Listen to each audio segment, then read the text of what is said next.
Hey, what's going on, everybody? This is your boy Greg from the Beer Flow Podcast. Thank you so much for the love. Now, for today's episode, it is absolutely special. You hear the music in the background. We are at the legendary Speakeasy Brewery out here in San Francisco. We told you we had some big things coming up. We were actually able to talk to my man, Zambo. He is director of brewing out here in Speakeasy. Absolute pleasure to talk to him. Cool guy. We got to sit down, have a couple beers. He let us know their new release that just came out. They had a big, huge party the night before for the release. It is a collaboration with Smog City out in SoCal. I know Giants fans. SoCal. Don't worry. We cover all of that. So we're going to get right into it. Here is our time here at Speakeasy. On behalf of your boy Greg, thanks so much. Please enjoy. Ladies and gentlemen, welcome to a very special episode of the Beer Flow Podcast. Today, we are on location, beautiful San Francisco, and I am here with David Zamborski, correct? They call me Zambo. Zambo. Okay, Zambo. That's fine. He is the director of brewing here at Speakeasy. Ladies and gentlemen, yes, we are at Speakeasy in San Francisco, and absolutely honored. Thank you so much for having us. Yeah, thanks for coming out. No problem. So let's get down to it. How was it last night? Last night was awesome. Who can argue with the celebration of California? It was our 166th birthday, and we released an awesome collaboration beer I've been doing for many years with Smog City down in Los Angeles. And we had some great music, awesome barbecue from Native Sons, and everyone had a great time. Okay, so for those of you who don't know, yesterday there was a collaboration party with the release of the California Love. It's an Imperial Red. Einstein back there is chugging it. No, he's not chugging, he's sipping it. How is it? Oh, thank you. Absolutely fantastic. Now, Zambo, give me a little bit of your background, please, if you don't mind. Let's see, my background. My college degree is from Georgia Tech, and I was homebrewing the whole time I was there. Wow. And after college, I actually worked in Hollywood for a little while, briefly in the entertainment industry. Really? What were you doing? I worked on for a TV company in Hollywood. We'll leave that as is. Our greatest talent was Eric Estrada. I had some great parties with him. It was a good time. I used to have a hairdo like Ponch, so I totally get that. Yeah, sure. I homebrewed for 13 years before I went commercial. In the end, I was a marketing manager doing a lot of travel around the country, and everywhere I went, every little town had a brew pub. Okay. This is the late 90s we're talking about now. So the brew pubs were still growing in size, and every little town was opening one. So I kind of fell in love with the culture that they all express themselves uniquely, but the people there all genuinely express the same interest no matter where you are. Right. And I really just fell in love with the industry and decided to drop my well-paying office job and become a brewer. So I went over to Siebel Institute. Okay. It was like the second year they had partnered with Doman's Academy in Munich. So I got to do 2 months in Chicago and a month in Germany just to bring my homebrew skills up to the commercial level on the technology side. Wow. And so I've heard similar stories as far as I've left the tech world and this and that for home brewing and for the actual beer industry. Was there a particular craft beer that kind of just turned you on to the actual scene? I don't know how long you were drinking Bud and Miller or anything like that. But I really wasn't even into Bud and Miller. Those are the things that kept me away from beer until I just actually had good beer. I would say I probably snuck a beer from the old man's garage when I was young, and it was a Coors that had been sitting warm. My father was not a drinker, so they were there for a party that they could have been there for a year. I don't know. So that was actually good for me because I had it and it was terrible, and I didn't touch the stuff until at one point, let's see, I was a freshman in college, or just before college, I traveled to England to visit my sister, so I had some real English ales there, and they had so much more flavor. And no lingering aftertaste or anything like that. Right. And I brought a little homebrew kit home, and that was basically how it started. In college, I had access to a lot better equipment and drinkers because, you can make 5 gallons of beer, but you can't drink it yourself unless you only plan on brewing once every, 5 or 6 weeks. And my hat's definitely off to any home brewer. I tried it one time and it just failed miserably. Something got it. It was nice and bubbly. There was a nice taste to it, but just cracked it open and just fizz everywhere. So my hat is off to anyone who actually can do it right. Now, from what I understand, you're fairly new here at Speakeasy. How's the transition been? Transition's awesome. There's a great team here. Kushal left to Los Angeles for personal reasons, but luckily he's working with a startup down there. Okay. Somewhere near where the new NFL stadium will be, which is good for him. But the team that he put together here is just fantastic. So, these guys work so hard. Everyone here gets a case of the week. So we have really happy employees walking out. Yeah. They work hard all week on, it's a production environment. You got to keep the equipment working and still keep the quality of the beer up and keep your focus where it's supposed to be. But they all have a big smile on their face when they're carrying that case out to their car on Fridays, I tell you. I can only imagine. Now, I mean, as far as... So I've talked to a few guys that have listened to the podcast, and they're really intrigued with the entire brewing process, and what they want to do is, like, how do I get my foot in the door of a brewery or just the industry itself from the brewing side? What would you say is probably step one for someone to try and get into the industry? Well, for starters, I'd try homebrewing. I mean, if you just want to work in a production job, yeah, there's plenty of those available. But most of our staff are homebrewers, and so they can move to different parts of the departments, and they understand what's going on there. So homebrewing is just a great. It's brewing 101. It's a great way to get to know stuff. And if you don't already homebrew, or if you do and you're new to it, get into a guild, a homebrewers club, because you're going to meet a couple dozen people from very different backgrounds, but you all have the same thing in common. This is kind of where you decide whether you have the passion to actually sweat for it. Homebrew is, it's the same amount of time. It's about 7 to 8 hours to brew a beer in the commercial environment or in your kitchen. So it's about, at home, the other things you do with that time, which is a lot of fun. I'm not going to get into that. Usually drinking some other homebrew from last time, but here it's about multitasking because there's a lot more going on. So for starters, definitely make sure you're into the whole brewing side of it and the fact that you're cleaning 90% of the time. Right. The one thing I've told people that I knew I'm like, hey, it's all cool and everyone wants to play at the candy store until you got to clean a tank. Yeah. So, no, I totally get that. It gets easier. When you get good at it, you get habits, and then it's just part of the ritual, Now, seeing as that you've been, home brewing, can you remember a time that you just had a recipe, you had to try and just destroyed? It just failed miserably. Yeah, well, that mostly goes back to those early days, because I brought that kit home, which was one of those just add water kits. I don't even know if they still make those. They probably do. I think they still do. Yeah. And it was an ale. It was an English bitter, and it was great. It was only it was supposed to be around 4% alcohol. I think it probably ended up being closer to 5.5 or 6, but it's a very forgiving recipe. Okay. Then, homebrewers get all cocky and, you know what, we can do better than Budweiser or Miller. Let's make a lager. But no, not an American lager. Let's get a German Bock kit. I got a kit, and let's just say you're supposed to cool your wort before you move it into your fermenter. So I moved it hot in there, and it just tasted like cardboard. It was literally like chewing on a piece of cardboard. It was so oxidized. Brutal. Absolutely disgusting. Oh. I think I probably didn't brew again for a few months after that, but here I am. Yeah, so. There you go. I mean, the proof's in the pudding. So let's talk about the collaboration with Smog City. The Imperial Red California Love. Tell me about it. It's got a great color. I'm looking at it, and it's definitely got a nice. Yep, dark the beer reddish. is supposed to celebrate all of California. It includes Pinot Noir grapes and oak aging to represent Northern California, and then we put orange peel in it to represent Southern California. Okay. Basically, the LA brewing scene was pretty stagnant when I moved up here from there back in, I worked for BJ's back in, right out of brew school, so that would have been 2005. Wow. And I moved up here in 2010, but there just were not there were 3 breweries that entire time, and BJ's was one of, the chain of BJ's was one, but they were downsizing the brewery side for a while.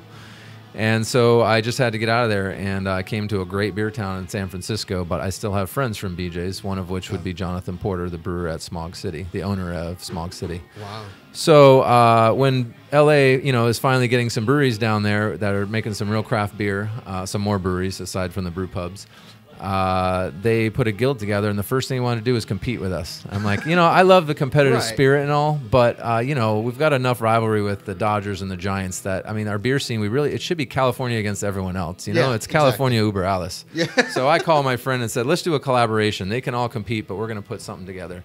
And this is what we came up with to kind of represent all of California. We decided to release it on September 9th, which is our statehood, 1850. Okay. And here we had the event. We actually had a history professor, Steve Batham, come in and tell some really cool stories about California's history, and our founding and the Gold Rush era, and fun stuff. And I'm not sure what they did down there this year. The first time, we've actually done this 4 years now. We brewed it down there together, and then we brewed it at 21st Amendment together, which is my former brewery up here. Okay. Then we had a simultaneous release by brewing it at both locations last year, and then this year it's at his location again, and he's actually bottling it. But he came up here to brew at my new home, Speakeasy. Okay. So we had the whole brewing team in on it, and then during the event, everyone got to wear California costumes, whatever California means to you. Right. So what was probably the craziest costume you've seen? Tech industry geek. That was a good one. Yeah, I'm a hippie every time. That's pretty easy. I just go into my old wardrobe that my wife has kind of tucked away, but that was easy. But yeah, tech industry geek. Like, I've seen them just take over the town since I moved up here 6 years ago. So that was a pretty funny one. Yeah, no, that makes sense. So you brought up something that's a little near and dear to my heart. You did bring up you brought up the rivalry, the Dodgers and Giants. Now, sure. I know that some of you guys are big supporters of the Giants. So you personally, do you have a stake in it? Oh, I'm Giants all the way. I actually live in the shadow of the stadium. I've moved my whole life. The hardest time was moving to California from Georgia because I was a Braves fan the whole time growing up. Really? But I was pretty ticked off at them at the time that I moved out. So I'm like, I'm going to be a Dodger fan. That was really easy. I live here so I can justify it. I'm a local now. Oh, okay. So then when I came up here to San Francisco, I was like, my wife and I had gone to a few playoff games down there. The Dodgers are finding the playoffs and we're moving away. But we got up here. She was born and raised in LA, so I can understand. She's a Giants fan too, but she'll go for the Dodgers when they play each other. That's in her blood. But okay. I am Giants all the way. As soon as I heard the crowd for the first time out my apartment window, there's no way. Yeah. There's a 5-second delay on TV, so I can hear the crowd and flip over and see what just happened, and then I just watch the rest of the game. It's like you have to become a fan when you're that close to them, And in all honesty and fairness, I was never a big baseball fan until my wife got me into it. I was more basketball, football, and her and her father, diehard Giants fans, like, nice. We're considering, season tickets. So I totally get it. Sure. I completely understand. And now, when she's calling me, who's this kid? He's from the minors. Don't worry about him. Yeah, the players are so friendly too. They do a lot of philanthropy. Even though, they've won 3 championships in my first 5 years here. Like, what a way to come in. It's easy to be a fan. Wagon, but after some of the practices or games, a couple of them will sometimes pop over to the local places, and I've hung out with a few of them. Really nice guys, nice. Down to earth. Well, not to break anyone's anonymity, but I mean, do you see them drinking more higher ABVs, lower ABVs? It's mixed. It's mixed. There's some. They actually make fun of Mad Bum because he's a Budweiser drinker, but I'd say anyone with a Southern accent probably has. That's kind of where I came from, and there just wasn't a good craft beer. That's changing now, but these guys are closer to I was going to say closer to my age. That's not very fair to them. But they're older than I was when I was getting into beer in the South. And so I think some of those guys are still into those American light lagers. Well, they're not really American anymore, but the style is called an American light lager. But, some of them are definitely getting into IPAs. Okay. Quite a few of the pitchers are into the hops now, other pitchers. And the other thing, too, that I found it pretty, I don't want to say weird, but I was doing a little research on some of the Central American beers, and I was like, there's a huge amount of IPAs, and they love IPAs down there. So I was wondering if, maybe that kind of carried over to some of the Latin players, anything like that. Are they big IPA guys? Or? I'm not totally sure. I don't really want to speak for those guys, but I am excited that they would come in and, of course, we didn't have, at the places I work, we didn't have Budweiser or Miller, but we always had a blonde ale or a light lager, and they enjoy it as much as they would the canned and bottle stuff. And then we try to, put something else in their hand just to challenge them a little. Some people you have to kind of wean off of what they have grown to know and just stick their toe in a little. No, I totally get it. And that's probably one of my favorite things about Speakeasy is that there literally is something for everyone. So, I mean, I personally am a big hophead, but a lot of the stuff that you guys are doing with the Syndicate series, things like that, that's probably some of my favorite stuff. Just for one, because it's pretty exclusive, and of course everyone's going to have their own private stuff. But with that being said, what do you have on the horizon as far as, without divulging too much information? But I mean, is there something that our motto here at the Beer Flow is we're helpers. So what can we tell our audience that something to look forward to this year that they might not have gotten last year? Well, on the barrel age side, we probably, well, not this year, but next year, I'm hoping we will be putting together our Syndicate 4, right? Because we did a fixed fight as our old ale. This was one of my first recipes when I started over here. But we had this barrel aged old ale already over in storage, and so I was at cold storage. I was able to kind of design a new recipe to blend that into, and so we made the fixed fight, but we also saved some of it pre-blended in some bourbon barrels. Nice. So we have to have, what is it, a minimum of 4 for Syndicate barrel aged beers? Oh, okay. It has to be aged no less than 12 months each barrel. Okay. So 12 months, let's see, that'll be next April, May, somewhere in the summertime, and that's not usually when you release something like that, but I would expect by the fall we'll probably have Syndicate 4 out. Nice. But we actually have our first Oktoberfest coming out. It'll be in the market by October 1st. It's a draft only, but I mean, I did a lot of training in Germany, and sometimes there's just certain classic styles that it's the right time to have, and that's one of them. That's great. Yeah, that's fermenting right now. It's going great. The brewers are so excited, and they thought of all these exciting names, but I thought the most fun thing to do would be just called Oktoberfest, because I think that's surprising enough to people out there that are used to us having what we've had out there, and I just want to make sure they know that we can still do anything we want anytime and make it great. That's incredible. I mean, here at the tap room, I actually saw the pumpkin. Yeah. Now, I personally was excited. I was like, no, get out of here. Because I know that Speakeasy's been pretty hop forward with a lot of stuff. So, I mean, what did it take to go down that road? So they actually started doing that last year. Last year. They call it a pumpkin pie porter. So our porter's a bit robust, so it holds the pumpkin well. You can do just about anything with it. We also do a coffee version that I think we have bottles of in there that are still available. The coffee porter is really nice. Mark, that's our payback taking porter. That home. There you go. We're going to get that home. That's a breakfast, though. It'll keep you up all night if you have it too late in the day. All right. I will tread lightly. That's with Phil's Coffee, too. We try to use local suppliers when we can. Yeah. Love Phil's. Yeah. So, so Einstein here, he's been in here plenty of times, and one thing, like I said, we are also a hip-hop podcast. We do shout out the hip-hops. He's said nothing but glowing reviews about the music that's in here. He's like, they've always got great music. Hip-hop's going. Is there anything you play in particular while you're brewing or coming up with recipes for inspiration? Anything just get you going? I'm a man of variety. I have so many different types of music on my my iPod. Yes, I have an iPod. Nothing wrong with that. You don't keep it on your phone? Well, my phone's got to be on me. The music's going to stay in one place. Right. Geez. I really do like a lot. I listen to blues. I kind of control the energy during the day in the brewery. This is the way I've always done it. I let the brewers run things how they want. But when I'm running it, I use more bluesy type mellow stuff in the morning, maybe reggae, just to keep your energy for when the middle of the day comes and you have the more heavy stuff to do, and then you kick up the music and get the energy going, and just, there's no reason to go to work every day and dread the one part that's going to be a little more physical, a little harder. Because to me, that's less time you have to spend in the gym later. You're getting some free exercise, and just own it. Kick up the music, throw down some hairband music, whatever you want to do. Let her roll. Is there anything you absolutely veto? I'm not a big fan of country music. I find it to be kind of a false prophet and just depressing, and I'm not a fan. I was exposed to it quite a bit living in the South growing up. I understand. I understand that some people are into it. It's definitely not my thing. I did listen to a little hip hop back in high school, but that takes you way back to the early days of Eazy-E and Dougie Fresh. And you are absolutely talking that you're speaking to us. We actually specialize in what we like to call true school hip hop. Nice. Anything 80s, anything early 90s. 94 is about our cutoff. We're like, okay, there might have been a couple good things after. But, I mean, for the most part, I totally understand country.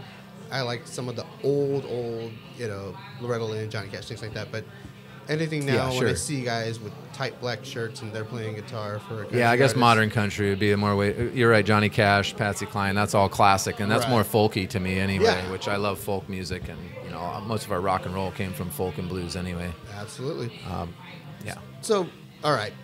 We're going to start to getting it wrapped up. But let me get a 3-beer flight from you. It doesn't necessarily have to be here from Speakeasy, but what 3 beers that you'd go to right now if you weren't at work?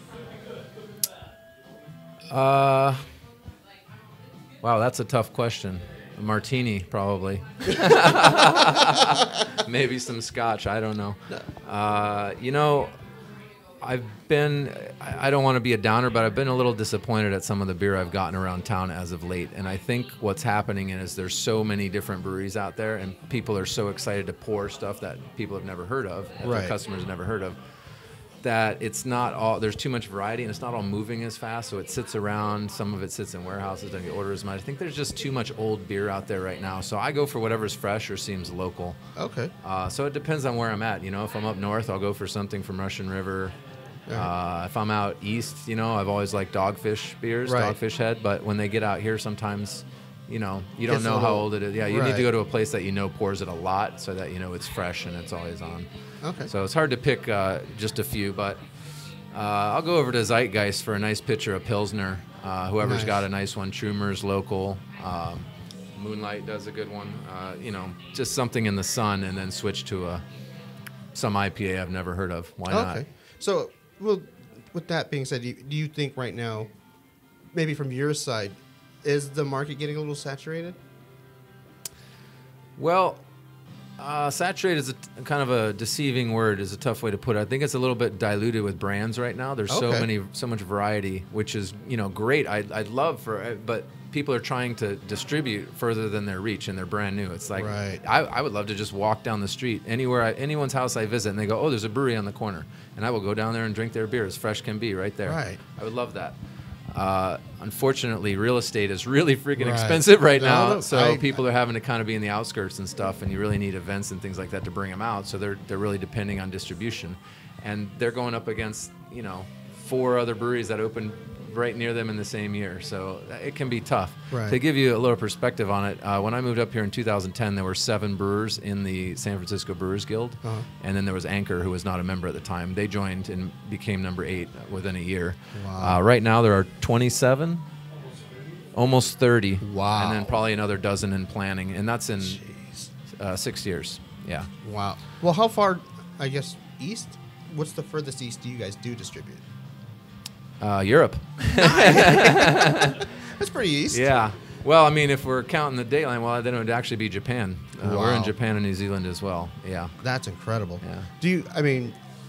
But technically, that's closer to going west from here. Right. Well, that was one thing. Like we'd gone out to Brooklyn Brewery, and I personally was a little bummed. I mean, I get with the entire freshness thing, but it's like, oh yeah, we send beer to Japan. I'm like, can California get some Brooklyn Brewery? I mean, we're, you know, probably closer, but, you know, so I understand with the whole freshness thing. But with some of the other, we won't mention any names, but breweries being built maybe in the Midwest, any plans of maybe taking a brewery out there, building for distribution, a little bit more easier distribution, I say? You know, we've been here 19 years, and we did use some partner brewing here and there to help us expand out there, but now we're making everything here. We went through a massive expansion here in the last year. Okay. We can do a little walk around later if you guys haven't seen it.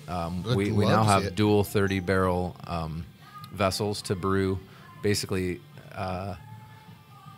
you could call it a 60-barrel system, but it's kind of a split system. So we stagger it. They share a whirlpool in the end. So we can do up to 6 cycles a day. We can do 180 barrels in a day. Even more if we really want to, if we're really in the mood. Right. And we have 4 brand new 300-barrel fermenters outside. Just putting those in can bring your, I can't, you know, quote you the numbers, but it brings you up a very fair percentage and changes your whole world. So I kind of like having everything on site. If we ever did something in the future, it would probably be for some geographic strategy just to keep it fresh. But we're definitely looking at just rebirthing ourselves in San Francisco over the next year. I think we've been here long enough that some people, they just see the Speakeasy eyes on windows and take for granted that it's local. Right. And I mean, it's a very noticeable icon. It's fantastic, and it hurts sometimes for people to say, you know, when I tell them, oh, I'm the, you know, director of brewing for Speakeasy, you know, they used to have a place in San Francisco. horrible. Yeah, it's down in the That's Bayview, horrible. man. It's a very historic place. Yeah. So that's all. It's turning around now. We're also possibly going to do a relaunch of Big Daddy later this year. We're talking about a light reformulation just to kind of bring it up to where 19 years has taken us. Right. But Well, that's actually my first introduction to Speakeasy was Big Daddy. I was working as a receiver, and I saw in the fridge our receiving manager was like, "Oh, what's that? What's that?" And I was like, "It's not in the books. It's not in the books." "Oh, don't worry about that. Don't worry about that." And I'm like, all right. I was like, "It was called, Big Daddy, Big Daddy." And finally, she's like, "Okay, here. Yes, in this industry, sometimes you get okay." Cracked one open.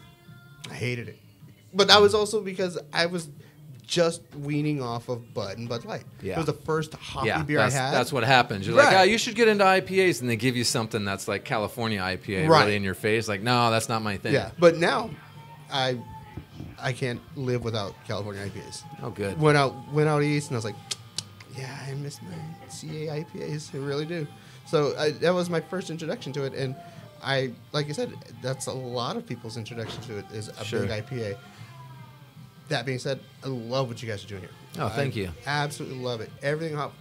Porters, God bless. It's so great. Our flagship's Prohibition, and it just won an award at the state fair, and it's dialed in. If you haven't had a Prohibition lately, go for it, man. It's in not. all honesty, I If haven't. you have any wrong impression in your head, I want that to go away because it is fantastic. And also, our Pilsner Pop Gun's been dialed in. It just won an award in the East Bay 2 weeks ago, which we got to find that trophy, the Golden Hot Pants. Yeah. Nice.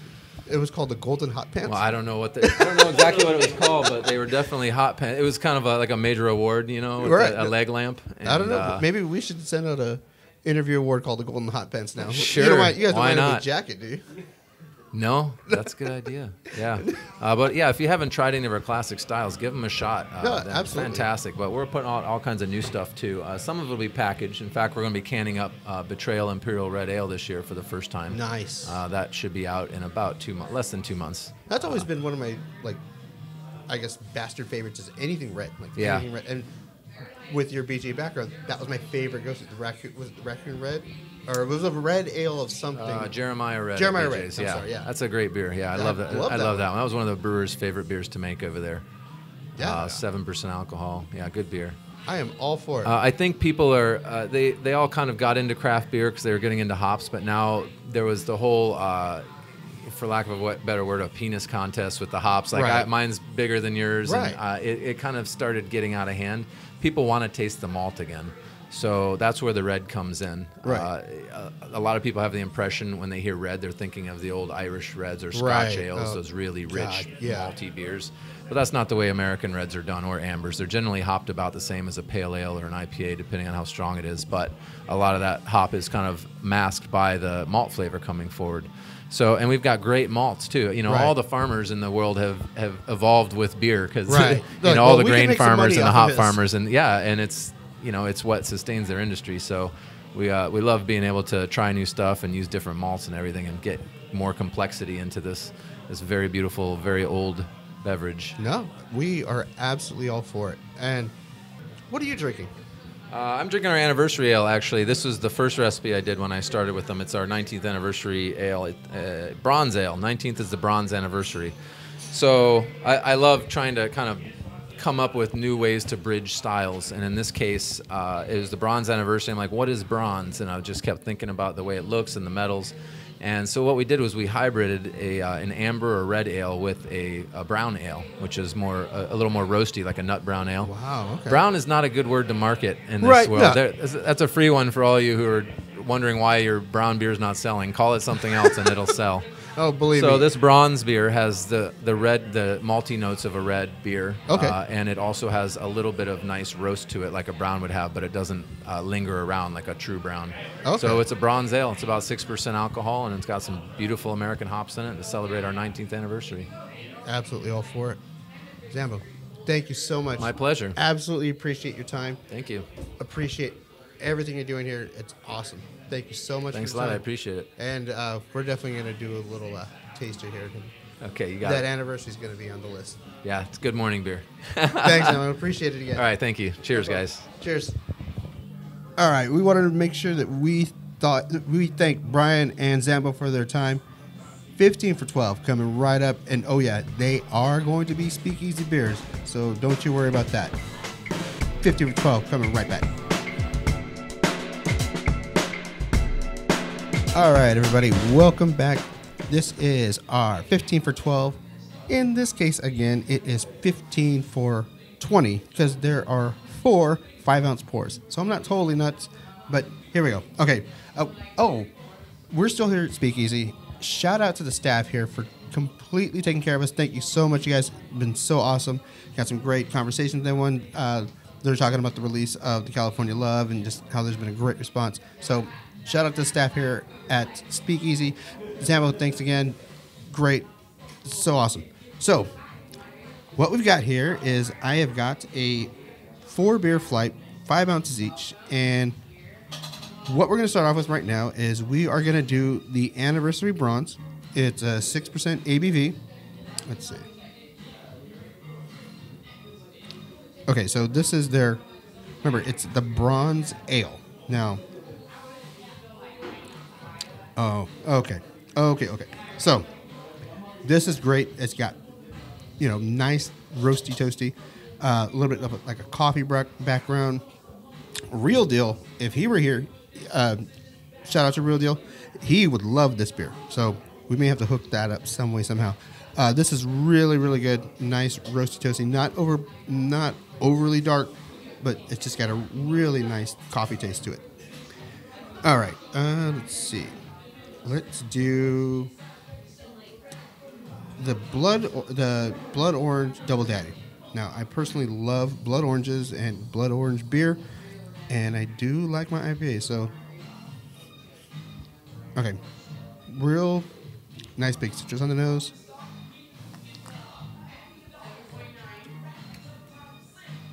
Okay, that is great. There's actually a nice amount of malt, so it's not super citric, not super orangey, but there is a nice hint of orange. But honestly, the malt I can totally taste, but it is not overpowering. Absolutely there for balance, and it does do a great balance job. All right, here, actually, Mark, here, try this one. Shout out again to Mark. DD Extraordinaire. What do you think? Malty. You can taste the malt? Yeah. See, once again, from the non-drinker. Look at that. And Einstein, you want to give this one a shot? This, the Blood Orange Double Daddy, at a hefty 8.5. Thumbs up. You in the background, you want to try this one? Yeah, see? See, like Speakeasy, and with the whole Speakeasy theme, we like anonymity. What do you think? She likes it. Good stuff. Okay. Now, 2 of these, the minute I walked in, I was looking forward to trying these ones. This is the one with all the buzz. This is the California Love collaboration with Smog City. 7.9 Imperial Red. All right, let's do this. Oh, wow. Okay, so right off the bat, on the nose, Pinot. I can totally smell the Pinot. Whoa. I can taste it. But, I mean, it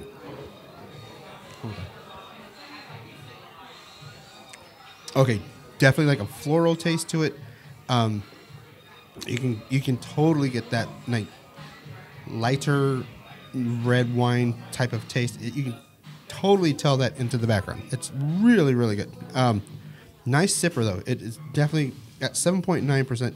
You do not want to be chugging this thing, but this is so good. All right, Mark, try that. Be careful. Does it smell like wine? Sort of smell wine, sweet wine. Yeah, see, it's aged in a wine barrel, in a Pinot Noir. Tastes a little like wine, a little tiny bit. That's pretty good. Like floral, little flower background. Yeah. Yeah, see, look at that. Einstein's been drinking this, so let's see. Undimensional person, you want to try this one? That's the California Love. Oh, my bad. She beat me to it. She's got one there already. Okay, And all right, for our last one, for our 15 for 12, it is the Pumpkin Payback Porter. Now, personally, I've always loved the Speakeasy Payback Porter. It's definitely one of the ones I look forward to when they do their special series, like the the Syndicate series, I believe it is, and they do special Payback Porters versions that come out every year. Love them. Can't wait for them when they get released. I have been looking forward to this pumpkin porter since we got here. So let's see. Okay, there's a little bit of sweetness to it, a little bit of that like pumpkin spice type. Okay, let's rephrase that. I cannot use that term. For one, I hate that term. Notes of nutmeg.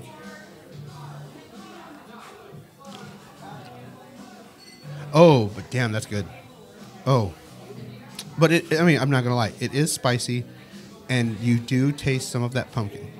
We will not intertwine the phrasing. Hold on.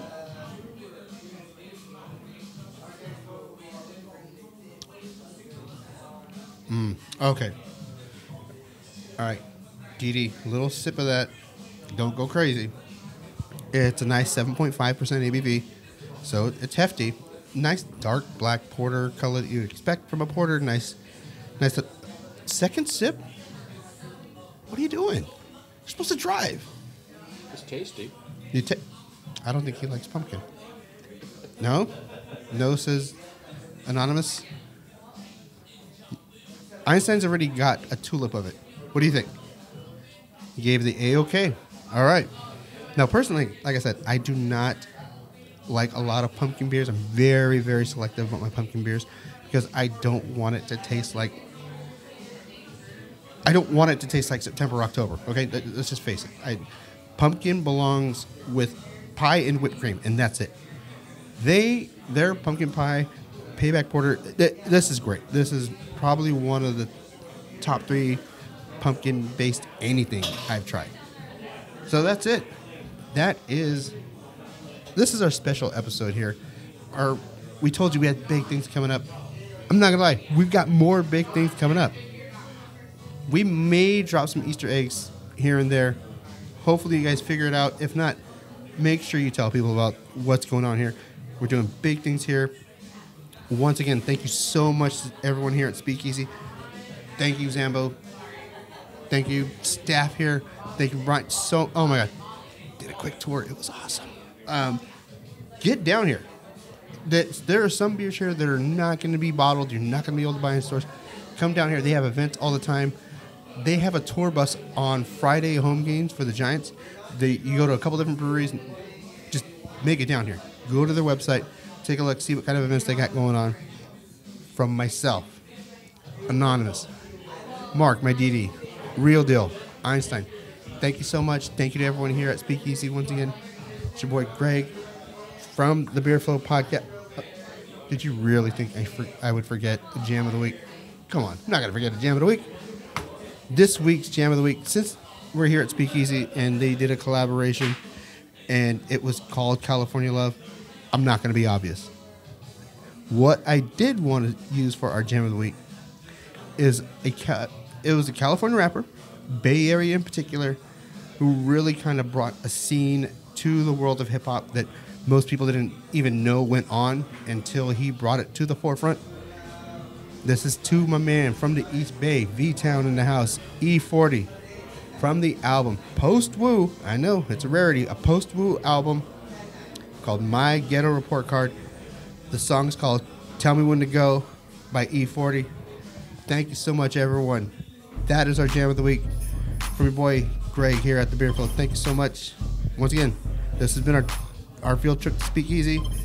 Remember our motto here at the Beer Flow: never be afraid to experiment.